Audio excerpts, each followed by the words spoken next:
திமுகவினுடைய இந்திய எதிர்ப்பு கொள்கை எனக்கு உடன்பாடான கொள்கை. திமுகவினுடைய திராவிட இன உணர்வு கொள்கை எனக்கு உடன்பாடான கொள்கை.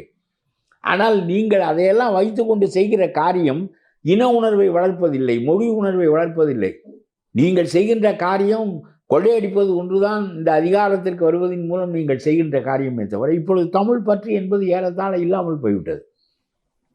நான் இளைஞனாக இருந்த காலத்தில் நான் சொல்லுகிறேன், இன்றைக்கு ஒரு 20-25 வயது வரையிலும் உள்ள இளைஞர்கள் உங்களுடைய வண்டிகளின் பின்னால் ஓடுகிறார்கள், ஆவேசமாக திரிகிறார்கள், எல்லாவற்றுக்கும் முன்னணியில் இருக்கிறார்கள். தந்தி கம்பங்களின் மீது ஏறி உயிரச்சம் கூட பார்க்காமல் அவர்கள் அதில் தொங்கிக் கொண்டு உங்களுடைய பேச்சுக்களை கேட்கிறார்கள். மரங்களெல்லாம் வவ்வால்களைப் போல தொங்குகிறார்கள். அதிலே ஒரு பெரிய சாகச உணர்ச்சி அவர்களிடம் இருக்கிறது. அவருடைய பேச்சை நான் கேட்டேன், கிட்டத்தில் நின்று பார்த்தேன், மரத்தில் ஏறி பார்த்தேன். ஒரு பயனும் இல்லை. அரசியல் என்பது நாட்டினுடைய முகத்தை மாற்றுவதற்காக ஏற்பட்ட ஒன்று. இந்த கட்சி என்னென்ன தவறுகளை செய்கிறது, திட்டமிடுவதற்கு ஆற்றல் உள்ள கட்சி இல்லை, கொள்ளையடிக்கின்ற கட்சியாக இருக்கிறது. ஆகவே இவர்களுடைய போக்குப்படி இந்த நாடு செலுத்தப்படுமானால் நாட்டில் உள்ள பெருவாரியான மக்கள் தீங்குருவார்கள் என்கின்ற அடிப்படையில் ஜனநாயகத்தில் ஒரு நன்மை என்ன என்றால் அதை மாற்ற முடியும்.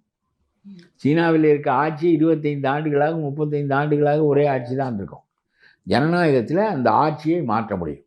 கருணாநிதியை மாற்றினார் எம்ஜிஆர், பிறகு ஜெயலலிதா மாற்றினார், பிறகு கருணாநிதி பலவற்றை மாற்றினார். இப்படி மாறி மாறி வருகின்ற போது அது ஒன்று தான். ஜனநாயகம் என்பது ரொம்ப சுமாரான ஆட்களை கொண்டு வந்து ஆட்சி கட்டில் அமர வைக்கும். அது தட் இஸ் ஃபார் மீடியாக்கஸ் ரூல் என்று தான் சொல்லுவார்கள்.